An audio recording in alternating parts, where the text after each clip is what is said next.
मोअज़्ज़िज़ नाज़रीन, इस हकीकत से पाकिस्तान और अफ़गानिस्तान का हर तालीम याफ्ता और सियासी तौर पर बाशऊर फ़र्द वाकिफ़ है कि भारत अफ़गानिस्तान में अपने हमायत रफ्ता सदर अशरफ गनी की हुकूमत को ज़वाल पज़ीर देख कर अफ़गानिस्तान के बारे में नहायत ख़तरनाक मंसूबे बना चुका है। अफ़गानिस्तान में बाज़ लोग इस गलत फहमी का शिकार हैं कि भारत अफ़गानों का खैर ख्वाह और दोस्त है, हालांकि यह बात हकीकत के बिल्कुल बरअक्स है।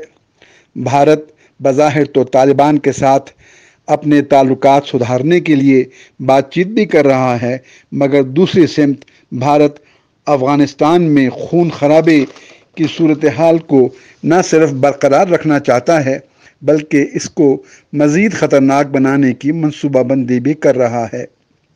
इस हकीकत से सारी दुनिया वाकिफ़ है कि भारत ने अमेरिका के दबाव में आकर अफ़गानिस्तान में $3 अरब की सरमायाकारी की थी, जो तालिबान के इक़्तिदार में आने के आसार रूनुमा होने पर डूबते नज़र आ रहे हैं। भारत ने अफ़गानिस्तान में मज़ीद कुश्तो खून के क्या मंसूबे बना रखे हैं, इसका इजहार एक भारतीय टीवी चैनल की नशरियात देखकर साफ ज़ाहिर होता है।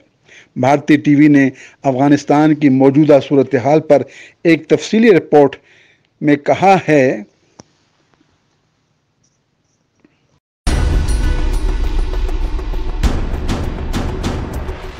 जिस समय अफगानिस्तान में तालिबान आतंक मचा रहा है, अलग अलग शहरों पर कब्जा करता जा रहा है, ऐसे में आसपास के देशों के लिए भी खतरा बढ़ता जा रहा है।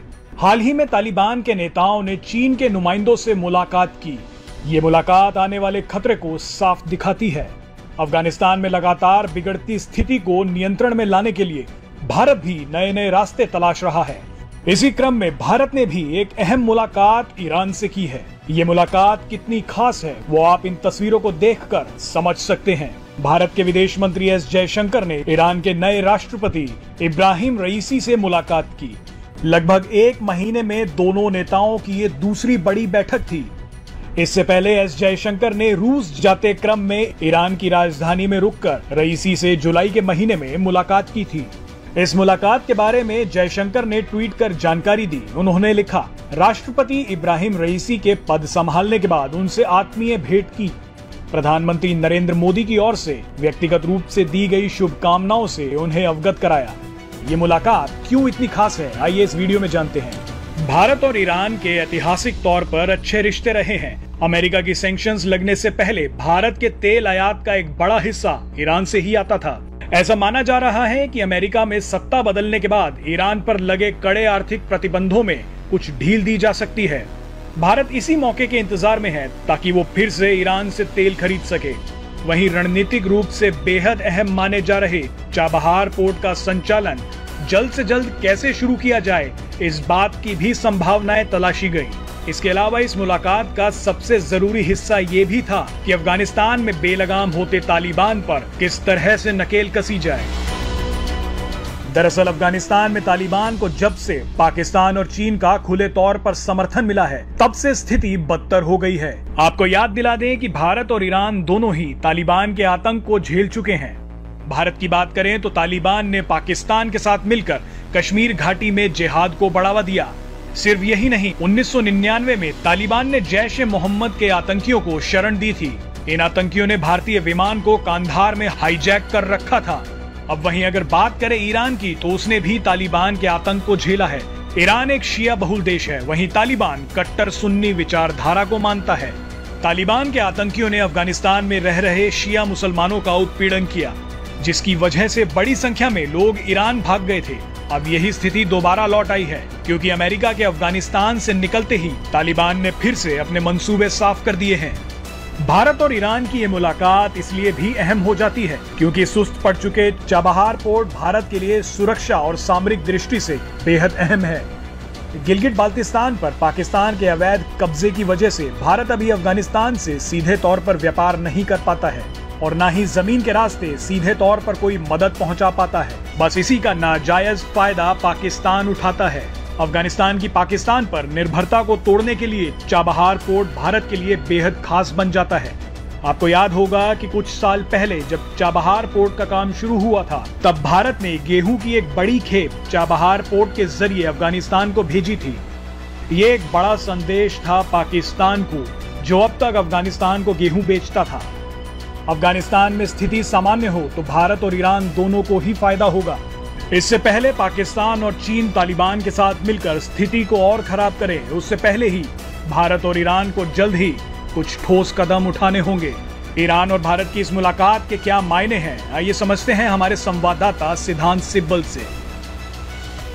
भारत और ईरान के काफी अच्छे रिश्ते हैं और भारत ईरान को अपने एक्सटेंडेड नेबरहुड के अंदर मानता है, यानी नेबरिंग कंट्री मानता है। और अगर पाकिस्तान ना होता तो भारत और ईरान के जो बॉर्डर्स हैं अभी भी शेयर होते, क्योंकि एक मिलेनिया से भारत और ईरान के अंदर एक कल्चरल एक्सचेंज अभी भी रहा है। पर कहीं ना कहीं अगर आप बात कर लें अभी जो सिचुएशन है उसके दो पिलर्स हैं रिश्ते के, एक एनर्जी और दूसरा है कनेक्टिविटी।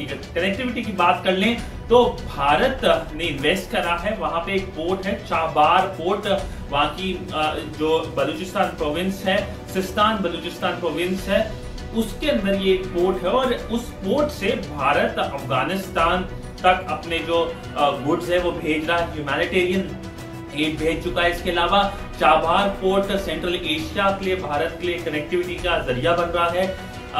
चाबहार जो पोर्ट है वो north south international transport corridor जो मुंबई से मॉस्को कनेक्ट करता है उसके लिए भी इंपॉर्टेंट है। अगर एनर्जी की बात कर लें तो हम ईरान से तेल पहले काफी इंपोर्ट करते थे, पर अमेरिकन सैंक्शंस के बाद वो काफी डिक्रीज हो गया, नील ही हो गया ऑलमोस्ट। अब फोकस ये है कि कैसे उसको एक तरफ से रिन्यूड पार्टनरशिप के तहत इंपोर्ट फिर से भारत करना शुरू करे। मैं आपको बता दूं पिछले 2 महीने में काफी इंपॉर्टेंट डेवलपमेंट हुई है।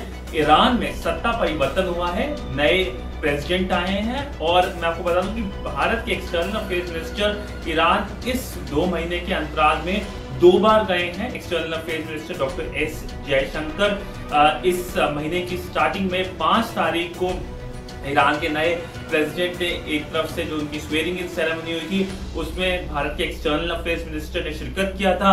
उसके अलावा पिछले महीने की बात अगर मैं बता दूं तो भारत के जो एक्सटर्नल अफेयर्स मिनिस्टर हैं मॉस्को जा रहे थे टॉक्स के लिए और उन्होंने स्टॉप ओवर करा ईरान के अंदर और उस स्टॉप ओवर के तहत उन्होंने मुलाकात करी प्रेसिडेंट इलेक्ट के साथ। उस वक्त वो पहले ऐसे फॉरेन मिनिस्टर बने जिन्होंने एक तरफ से मुलाकात करी प्रेसिडेंट इलेक्ट के साथ और उन्हें एक संदेश भी दिया भारत के प्रधानमंत्री नरेंद्र मोदी का। तो कहीं ना कहीं एक तरफ से एक नए एंथुसियाज्म के साथ इस रिश्ते को अब देखा जा रहा है। जब बैठक हुई थी 5 अगस्त के बाद 6 अगस्त को भारत के एक्सटर्नल अफेयर्स मिनिस्टर ईरान के नए प्रेसिडेंट के बीच, उस वक्त फोकस था कि कैसे एक तरफ से इस रिलेशन को काफी पॉजिटिव ट्रैजेक्टरी में ले जाया जा सके।